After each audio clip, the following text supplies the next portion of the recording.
Hello, எல்லோரும் எப்படி இருக்கீங்க? நல்லா இருக்கீங்களா? நானும் ரொம்ப நல்லா இருக்கேன். இன்றைக்கி உங்ககிட்ட ஒரு குட்டி கதையை ஷேர் பண்ணலான்னு நினைக்கிறேன். வாங்க கதைக்குள்ளே போகலாம். ஒரு கேர்ள் வந்து காலேஜ் படிச்சுட்டு இருந்தாங்க. காலேஜ் படிச்சுட்ருக்கும்போது ஒரு சோஷியல் மீடியா ஆப் வழியாக ஒரு பையனை அவங்க மீட் பண்ணுறாங்க. ஃபஸ்ட்டு ஸ்டார்டிங்கில் அவங்களுக்கு அஸ் எ ஃப்ரெண்ட் ரொம்ப க்ளோஸாக இருந்தாங்க.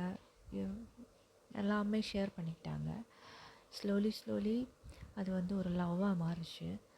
லவ் ஆன அப்புறம் அவளுக்கு ஒரு தாட் வந்தது, என்ன இது சரியில்லை, ஏன்னா இது நம்ம படிக்கிற டைமு, இவந்தோ இந்த டைமை நம்ம ஸ்பாயில் பண்ணேன்னா நம்மளோட ஃப்யூச்சரே வந்து கொலாப்ஸ் ஆகிரும், மோசமாகிரும் அப்படின்னு.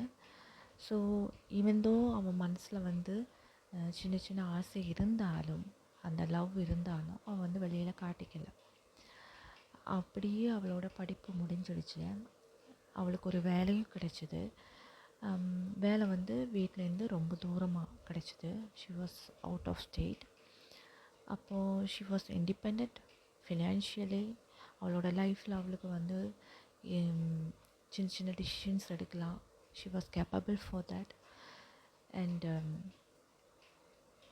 எகெயின் அந்த பையனை திரும்பவும் மீட் பண்ணா சோஷியல் மீடியா வழியாக. பேசினாங்க.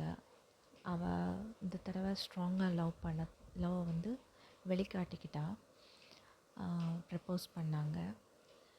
அது 1 இயர் கூட தாக்கு பிடிக்க முடியலை. ஏன்னா அந்த பையன் வந்து அவளை ஓவராக கண்ட்ரோல் எடுக்கிற மாதிரி இருந்துச்சு. வெர்பலாக அப்யூஸ் பண்ணுறது, மோசமாக திட்டுறது.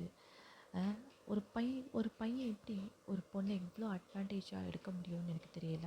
பார்த்து பேச தொடங்கி 1 இயர் கூட ஆகலை. அதுக்கு முன்னாடி இப்படி ஆக முடியுதுன்னு தெரியல. அவளுக்கு தோணுச்சு இது சரியில்லை, நம்ம எடுத்த டிசிஷன் கரெக்ட் இல்லைன்னு. She blocked him everywhere.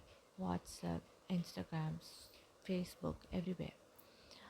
அப்புறம் நாட்கள் போயிட்டே இருந்தது. அப்புறம் ஆஃப்டர் ஃபியூ இயர்ஸ் எகெயின் அவங்க வந்து இன்ஸ்டாகிராமில் சேட் பண்ணாங்க. அவன் வந்து ஒரு ஃபேக் ஐடி ப்ரொஃபைல் மேக் பண்ணிவிட்டு இவளுக்கு ரிக்வெஸ்ட் கொடுத்து அப்படி பேசினாங்க. ஸோ அவளும் அந்த பெயின்லேருந்து வெளியே வந்துட்டான். அவன் நினச்சான் அவனும் வெளியே வந்துட்டான்னு. பட் அவன் வரல. அவன் வந்து திரும்ப பழைய ஸ்டோரி, நான் அன்றைக்கி பண்ண தப்பு தான், எனக்கு ஏதோ ஒரு தப்பை பண்ணிட்டேன், ஒரு சான்ஸ் கூட கொடு, நம்ம மேரேஜ் பண்ணிக்கலாம், I will be more responsible அப்படின்னு ஒரு ஃபேக் ப்ராமிசஸ் எல்லாம். ஆனால் மேரேஜ் ஆகி இத்தனை வருஷம் ஆகுது, ஒரு குழந்தை இருக்குது, எதுவுமே மாறலை. கஷ்டம் இல்லை? நீங்கள் என்ன சொல்கிறீங்க?